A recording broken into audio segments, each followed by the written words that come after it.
Hello नमस्कार dear student, dear class of chemistry में आपका हार्दिक स्वागत है।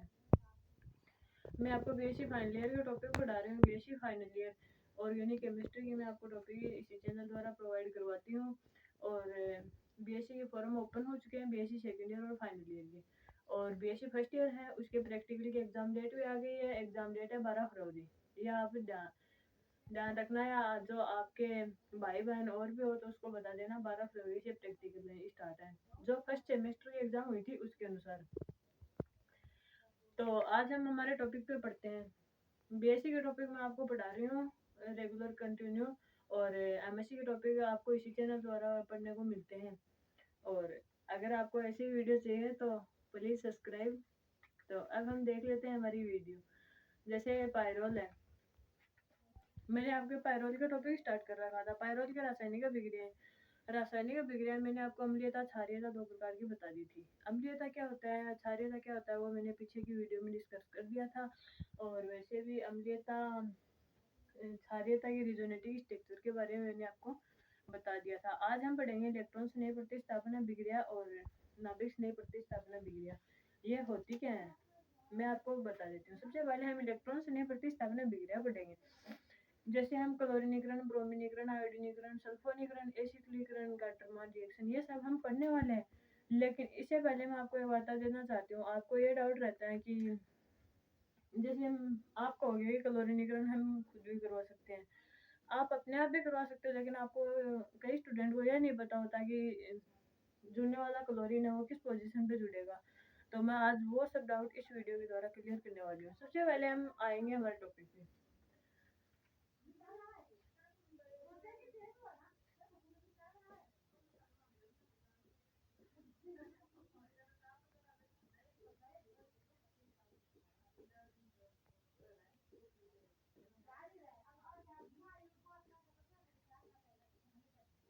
इलेक्ट्रॉन स्नेह प्रतिस्थापन अभिक्रिया देखेंगे। इलेक्ट्रॉन स्नेह प्रतिस्थापन अभिक्रिया, सबसे पहले हम पिरोल की स्ट्रक्चर देख लेंगे। पिरोल मैंने आपको बताया था कि 5 मेंबर्ड एक रिंग होगी जिसमें नाइट्रोजन एटम प्रेजेंट होगा और उस नाइट्रोजन से हाइड्रोजन जुड़ा हुआ होगा और उसमें 2 डबल बॉन्ड प्रेजेंट होंगे।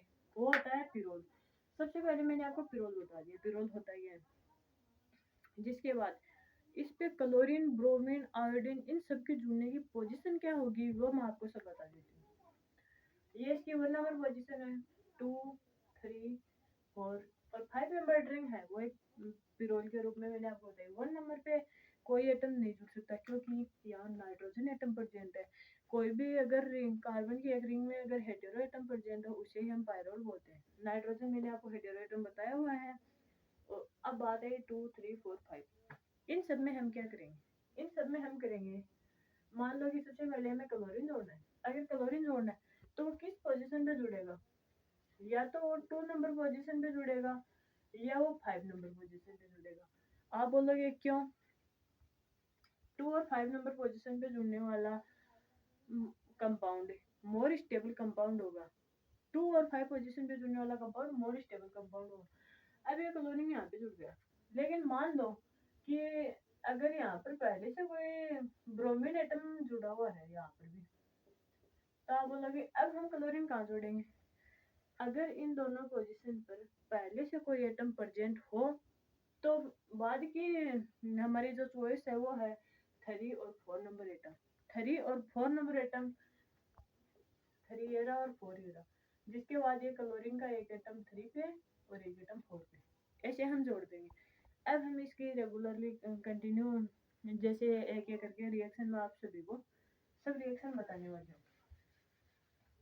सबसे पहले हम इलेक्ट्रॉन स्नेह की प्रतिस्थापन अभिक्रिया पढ़ेंगे।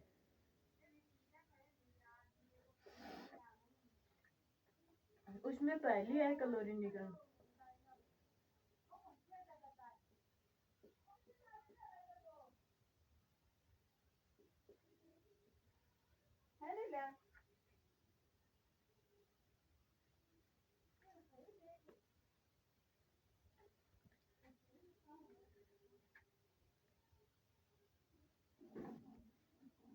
सबसे पहले हम देख लेते हैं क्लोरीनीकरण के बारे में।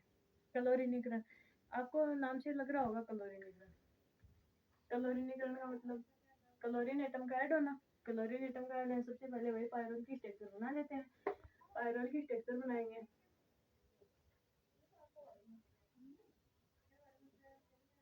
प्लस क्लोरीनीकरण, हम इसकी रिएक्शन करवाएंगे SO2Cl2 के साथ में। SO2Cl2 के साथ में क्लोरीन के हमारे पास यहाँ पे 2 मोल है, 2 मोल है तो 2 हाइड्रोजन यहाँ से निकल जाएंगे, तो H2SO2 के रूप में बाहर निकल जाएंगे और यहाँ पे बन जाएगा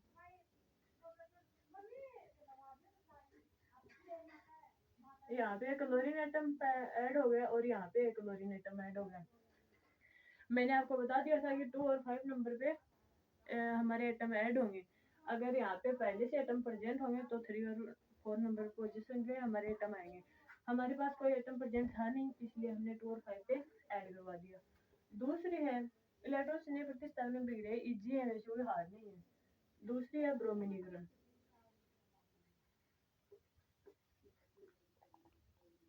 दूसरी है ब्रोमीनीकरण, वही पिरोल की रिएक्शन ब्रोमीन एटम से करवाएंगे। ब्रोमीन एटम 2Br2 का मतलब ब्रोमीन के 4 मॉलिक्यूल तो 1 2 3 4, इनकी भी 4 ही पोजीशन बची हुई है, तो 4 पोजीशन पे ब्रोमीन एटम आराम से ऐड हो जाएगा आकर।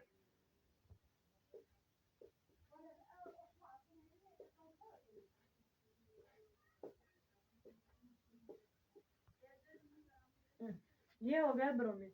अब आप बोलोगे इस पे हमने सभी पे लगा दिया, तो मैंने अभी बताया यहाँ 2 ब्रोमीन है, सॉरी यहाँ पे Br2 और 2, तो इस 2 को इस 2 से मल्टीप्लाई करेंगे तो 4 हो जाएगा। 4 Br के मॉलिक्यूल हैं, Br यानी ब्रोमीन के, तो वो यहाँ ऐड हो गए। जिसके बाद है आयोडीनीकरण।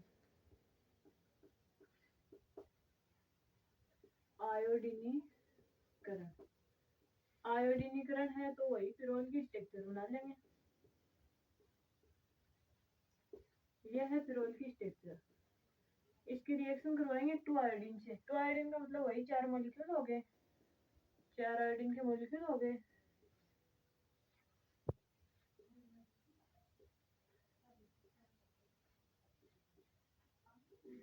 टू 3 4 5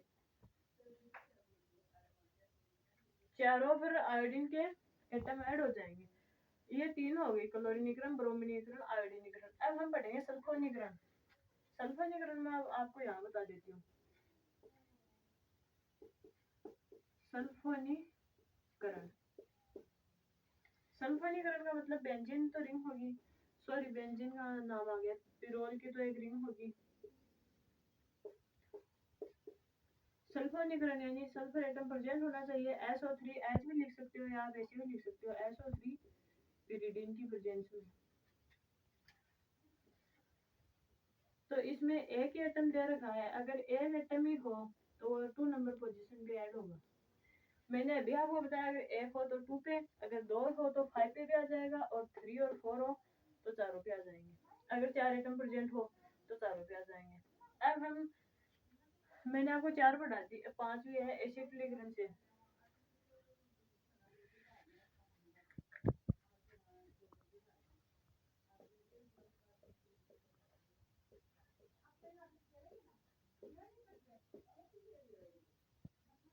एसिटिलीकरण से रिएक्शन पढ़ेंगे। एसिटिलीकरण से रिएक्शन पढ़ेंगे तो पिरोल की रिंग तो वही होगी। इसमें देख लेते हैं, ऐसे वीडियो काफी लंबी हो जाएगी। तो एसिटिलीकरण होता क्या है? CH3 COCl, यहाँ से Cl और यहाँ से H माइनस HCl के फॉर्म में बाहर निकल जाएगा। अगर माइनस HCl के फॉर्म में बाहर निकलेगा तो यहाँ पे क्या बन जाएगा? ये होती है एसिटिलीकरण की रिएक्शन। जिसके बाद हम पढ़ते हैं नाइट्रीकरण की रिएक्शन। ब्रोमीनीकरण की जगह क्या पढ़ लेंगे? नाइट्रीकरण। नाइट्रीकरण आप सभी को पता होगा, हम HNO2 बोलते हैं। HNO2 या HNO3 इन सभी की रिएक्शन HNO3 से करवाएंगे। तो नाइट्रीकरण NO2 एटम को बोलते हैं, तो NO2 एटम को बोलते हैं तो NO2 एटम 2 नंबर पोजीशन पे ऐड हो जाएगा। लेकिन हाँ एक बात और, अगर आप इसका नेम देखने चाहें तो नेम भी देख सकते हो। 1 2 नंबर पे नाइट्रोजन है, 2 नाइट्रो पायरोल हमारी रिंग थी। यहाँ पे देख लेना, नेम तो इनके कोई हार्ड नहीं है। नाइट्रीकरण तो हो गया। नाइट्रीकरण के बाद में गाटरमान रिएक्शन देखेंगे। गाटरमान रिएक्शन देखेंगे तो सबसे पहले पायरोल की रिंग बना लेंगे। पायरोल की स्ट्रक्चर, ये है पायरोल की स्ट्रक्चर। जिसके बाद में इसकी रिएक्शन सबसे पहले होगी HCl प्लस HCl की प्रेजेंस में होगी। अब ये थोड़ी सी हार्ड होगी। ये थोड़ी सी हार्ड का मतलब HCl, ये CH और ये नाइट्रोजन और ये हाइड्रोजन, ये तो हाइड्रोजन इस नाइट्रोजन से जुड़ जाएगा तो ये क्या बन जाएगा, डबल बॉन्ड NH, यहाँ से Cl और यहाँ से H माइनस HCl के फॉर्म में बाहर निकल जाएगा।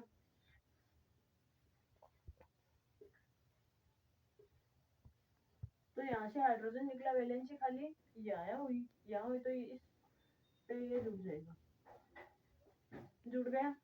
अब इसका हाइड्रोलाइसिस होगा।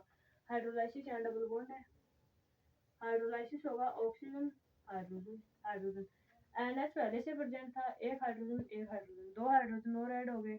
दो का मतलब NH3 यानी अमोनिया के रूप में बाहर निकल गया, और एक CHO ग्रुप यानी एल्डिहाइड समूह हमारे पास जो है वो बच गया। CHO प्लस NH3 यानी अमोनिया के रूप में बाहर निकल गया। अब ये तो थी इलेक्ट्रॉन से नई प्रतिस्थापना बिगड़ी। अब नाभिक से नई प्रतिस्थापना बिगड़ी। इलेक्ट्रॉन से नई प्रतिस्थापना बिगड़ी थी वो थोड़ी ज्यादा थी और नाभिक से नई तो कम ही है। अब हम देख लेते हैं नाभिक से नई प्रतिस्थापना बिगड़ी।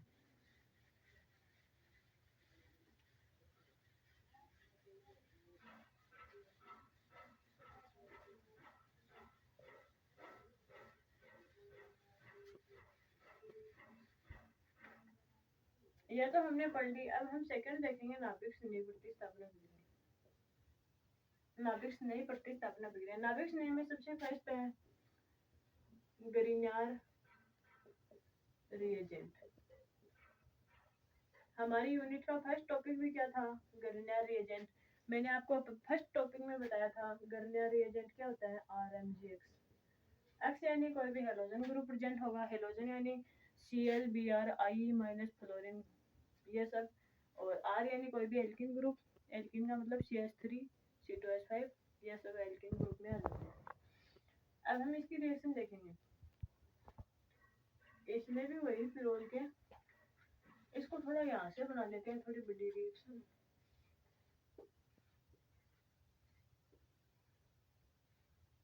ये है कोई पिरोल का कंपाउंड। जिसके बाद में हमें लेना है गरिन्यार रिएजेंट। CH3 R की जगह है कोई भी एल्किन ग्रुप CH3 C2H5, तो मैंने ले लिया CH3।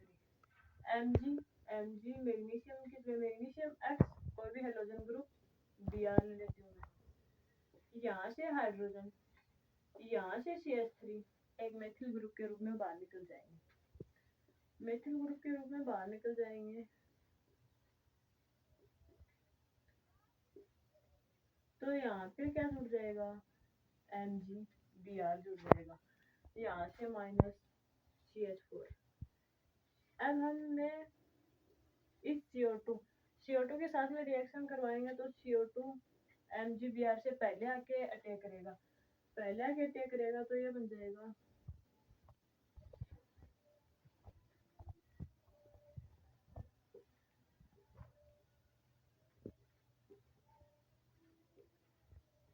ऐसे बन गया। C 2 ऑक्सीजन के मोल है, OO MgBr। अब इसका हाइड्रोलाइसिस का मतलब यहाँ से यानी इसका HOH करवाएंगे, यहाँ COOH ग्रुप बन जाएगा।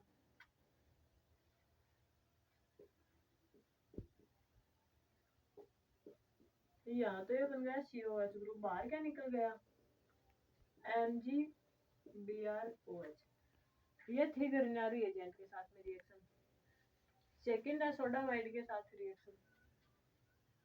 इसकी 3 ही रिएक्शन है बस। सोडामाइड के साथ रिएक्शन। सोडामाइड क्या होता है? सोडामाइड होता है NaNH2।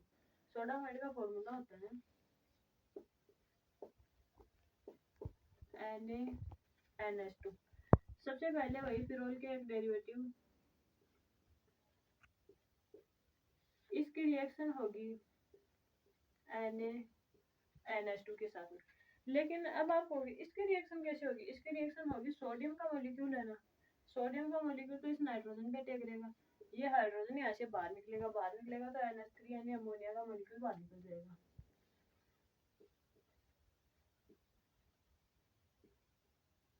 सॉरी यहाँ पे हाइड्रोजन नहीं फिर सोडियम आ जाएगा प्लस NH3, जिसके बाद लास्ट और फाइनल रिएक्शन है पिरोल डेरिवेटिव भी यहाँ खत्म हो जाएगा और लास्ट एंड फाइनल रिएक्शन भी हो जाएगी ब्यूटिल लिथियम से। ब्यूटिल लिथियम का मतलब भी वही है, एक पिरोल का डेरिवेटिव। ये कोई भी पिरोल है, इसकी रिएक्शन ब्यूटिल लिथियम से होगी। ब्यूटिल का मतलब 4 कार्बन होंगे, 1 2 3 4 4 कार्बन होंगे, इसे बोलेंगे ब्यूटिल लिथियम। ये इसका लिथियम कंपाउंड है, वो आके इस नाइट्रोजन पे टेक लेगा, ये हाइड्रोजन यहाँ से बाहर निकल जाएगा, तो इस पे टेक करेगा तो ये बन जाएगा, यहाँ पे लिथियम कंपाउंड आ जाएगा और बाहर क्या निकल जाएगा CH3 CH2 CH2 CH3, ये कंपाउंड बाहर निकल गया। ये तो थे पिरोल की रासायनिक अभिक्रिया, पिरोल की स्ट्रक्चर वगैरह, अणुसूत्र, ये सब हमने देख लिए और आगे हम फ्यूरेन पिरीडीन ये सब पढ़ेंगे। Thank you so much. अगर वीडियो पसंद आए तो लाइक शेयर सब्सक्राइब।